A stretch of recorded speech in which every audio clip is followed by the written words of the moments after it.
Welcome to the Rock Record. Let's talk rocks. Okay, today I'm doing something that's a little out of my norm and a little out of my comfort zone. We are going rock hounding. Now I know what you're thinking, Jess, you're a geologist. How is rock hounding at all outside of your comfort zone? Well, I will say that I am a geologist. I am not a rock hound. I personally get joy out of going to rock formations and learning and visualizing the stories of how all of these different rocks formed. I don't generally get joy out of going outside and picking up rocks and dragging them home to sit on my bookshelves. That being said, I do still do some of that. However, I wasn't sure what to do for a rock record this month, and so I thought, you know what? I am near one of the best Montana agate hunting spots in the state, but one of the best agate hunting spots in the world, and I've never gone agate hunting. So join me, we're gonna learn together how to find agates, and we'll see if we find any.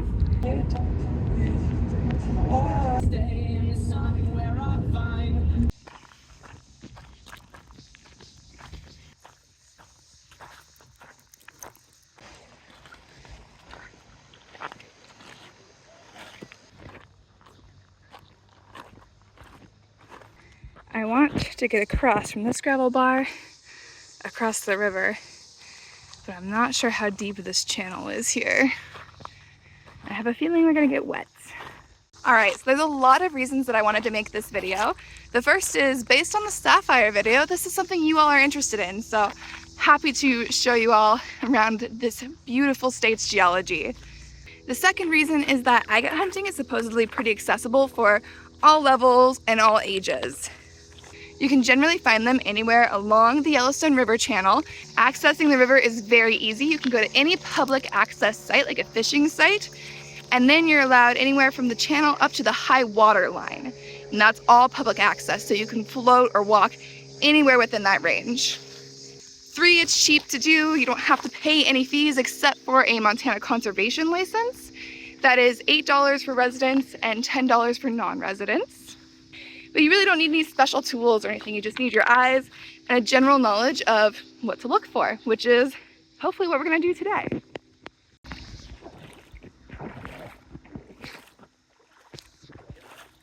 So you can see that the river is pretty low and slow moving right now. So this is a good time to look for agates. What happens is the Yellowstone River is the longest undammed river in the US. So each spring, massive amounts of water flow through here, which is great because it turns up a whole bunch of new material that wasn't previously seen. So every kind of summer, fallish is a great time to go through and look for new agates.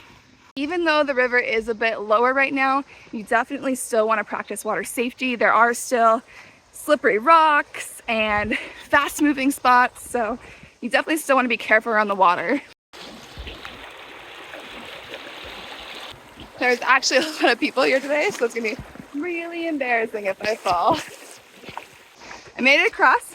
I did not get my cameras wet in my backpack, but I'm not gonna guarantee we're gonna do the same on the way back. Okay, really quickly before I continue, I have to nerd out a little bit. It's kind of hard to see on the camera, but all of these rocks are imbricated, meaning they're all kind of like overlapped on each other along the flow of the water. The water's flowing this way. So it's a little hard to see. These pebbles or these rocks are pretty rounded, but you can see they're all kind of like stacked on each other going this way. And that's from the flow of the water rolling them over until they stack on top of each other. And that's really cool. In old rock formations, like ancient rock formations, you can actually tell which way the water was flowing when the deposit was formed because of things like this. How cool is that?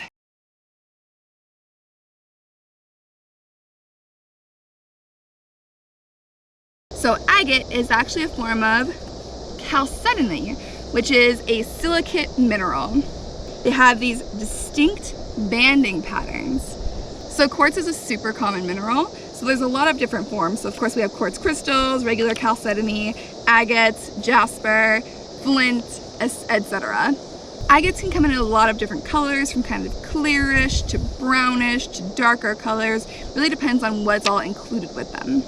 So this is an agate, and this is all microcrystalline quartz. So how do they form? In this area, agates are formed primarily due to volcanic activity. Volcanic activity would create these cracks and bubbles and fractures, and the silica-rich water would seep into those fractures. Now, as it started to kind of cool off and do its thing, the silica would precipitate into these little tiny, again, microcrystalline quartz crystals. And these quartz crystals start to create these chains. So where do we find agates in Montana? The primary hotspot for finding agates in Montana is here along the Yellowstone River, or its historical channels, which is like 15 miles on either side of the current river flow. I'm told that the best spots for agate hunting are between Custer and Sydney along the Yellowstone River, but you can find them pretty much anywhere if you look hard enough.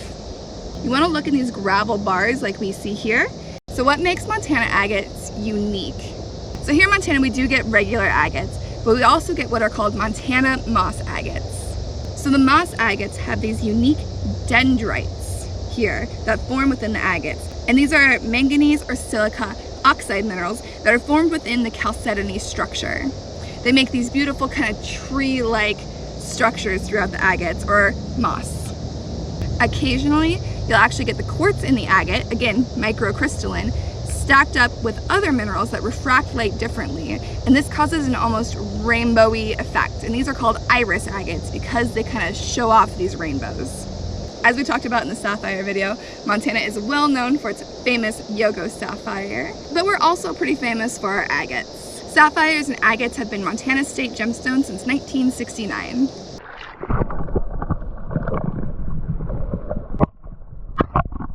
Okay, so what are you gonna look for? So agates are generally about potato-sized rocks. They can be bigger or smaller. The largest Montana agate ever found weighed 63.5 pounds. So, you know, keep your eye out for those big treasures as well. This is not an agate, this is just my example rock. Generally, the outside of an agate is gonna have a white skin, but it can also be black, and it can either be a bright white or a pale white. They also will have these kind of dented patterns or divots.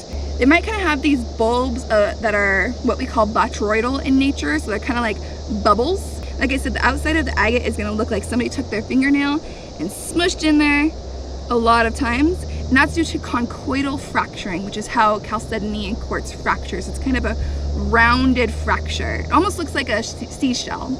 You might also want to pick the rock up and turn it over and look for druzy quartz. Now these are kind of like little tiny quartz crystals with a void. This is a geode, this isn't an agate, but it has this kind of sugary texture, and some agates have those. So flip over the rock, check it out, and see if you can find any of these voids with these sugary kind of crystals in there.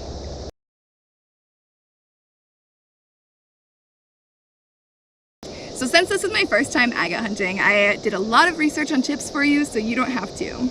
The first one is obviously the best time to go is kind of summer, fall time when the river is low. That way it's after spring, all of the water is turned over new material, and you're not being swept away in the cold water. Plus it's very refreshing. Bring a bag or a bucket to collect rocks in, and it was recommended to me, but I forgot it, was a spray bottle to spray off the rocks, because as you can see, most of these are pretty muddy, so I'm having to go back and forth to the river to wash them off. So a spray bottle would definitely be nice. It also was recommended to me to bring a flashlight to help check for transparency, because the light will shine through some of the agates, but not all of them. It kind of depends on the agate. So when you hold it up to the sun, you should be able to see through it, or you can take a flashlight and shine through it. I have yet to use that tip, but that was a tip that was recommended to me.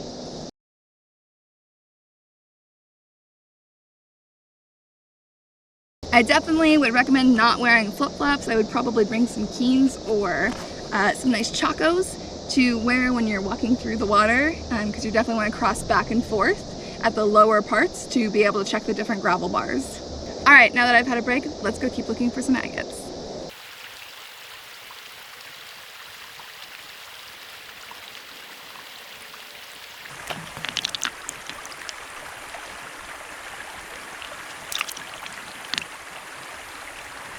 Okay, so I've been out here for an hour, and everybody I talked to and every bit of research I did was like, oh yeah, agates, we love going to do that as a family. The kids love it, like easy peasy.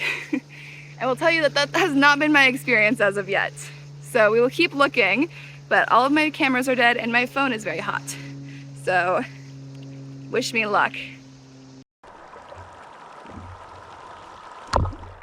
Okay, I have not found any agates yet, but I did find a couple of cool things. So this is what people around here call a pudding stone. The real name escapes me right now, so I'll put it here. But I don't know, this is a local kind of stone. If you have a different name for it, let me know in the comments, because we call it a pudding stone. Hi, good morning, Jess from the future here.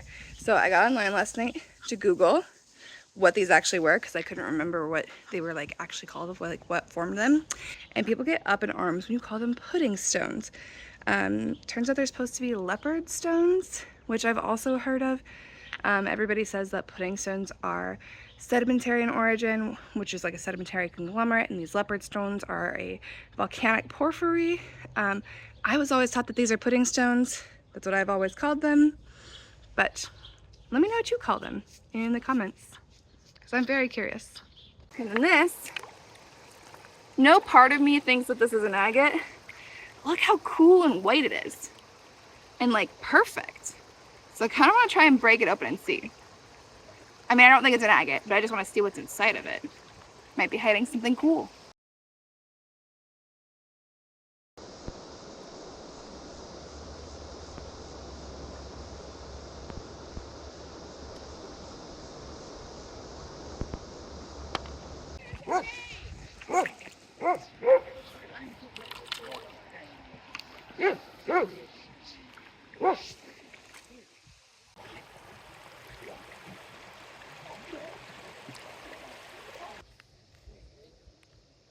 Okay, on to the next spot. I didn't find any agates, but these were all kind of interesting, so I'm gonna take them home. Okay, full transparency, it is now a couple of hours later, and I'm heading to the second spot. I did not drink enough water, and I got a little sick. But we're heading back out, and wishing for better luck this time. But while I was resting from being too hot earlier, I did some more research on like the different types of agates and like how to find them, because I just feel like I wasn't finding a ton. So one of the first troubleshooting things that I discovered was that I was looking way too big. I was thinking potato size. I was thinking like Idaho potato size. Turns out that's too big. A lot of them are like kind of like this big-ish, maybe like smaller than a fist. So definitely gotta look smaller. I was supposed to bring a spray bottle. That was my troubleshooting number 2, is I just wasn't spraying off enough rocks. I was going mostly based on texture instead of looks, and it turns out they can look a lot of different ways. So I was supposed to bring a spray bottle, but I forgot that. And also, just third, is that there are a lot of different kinds of agates. So the couple that I found are probably agates. I'm gonna try and cut them open and see if there's like any banding or anything in them. There probably isn't. So they're probably not worth doing anything with, but they are agates from what I kind of looked at once I got them home. So we'll see if we find any this time around.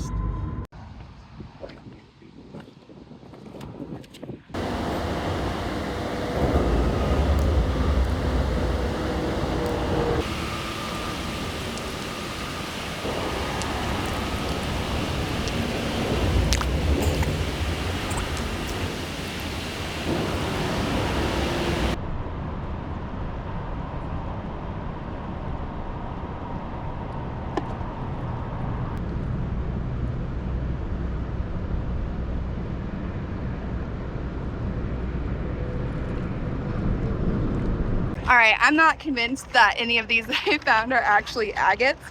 This one, I think, could possibly be the closest. But the videos that I was watching for research, they were picking up rocks like this and like calling them agates. That being said, I didn't see any of them cut open to prove that they were agates.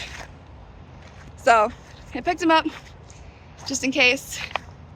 And I guess we'll see. I mean, they're definitely silicate based. Right? You can tell that a lot of these rocks are, but we'll see. So what are we finding here for sure? So I've been seeing a lot of granite, some quartzite, some diorite. There's also like supposedly some fossilized wood, but I've not seen any of that yet. I think I'm definitely still looking too big. Right? I just expect them to be these big nodules, and they're not always. Like, Some of the stuff in the videos that I was watching, they were pulling out really small stuff, but you could very clearly see that it was agate.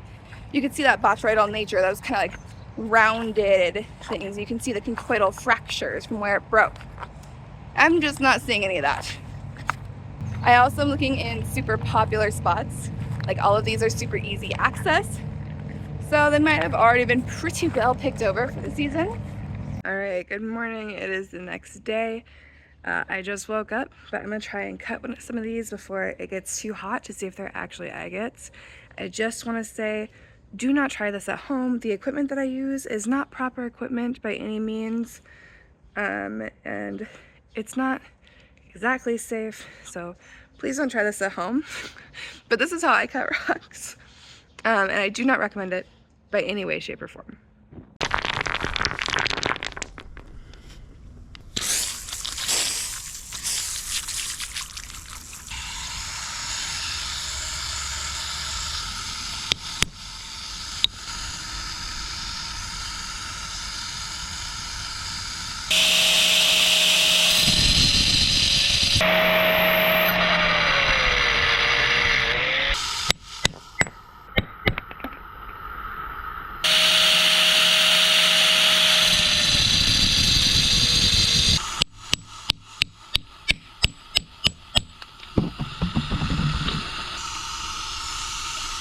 Alright, this is the one I had the highest hopes for, and it has nothing.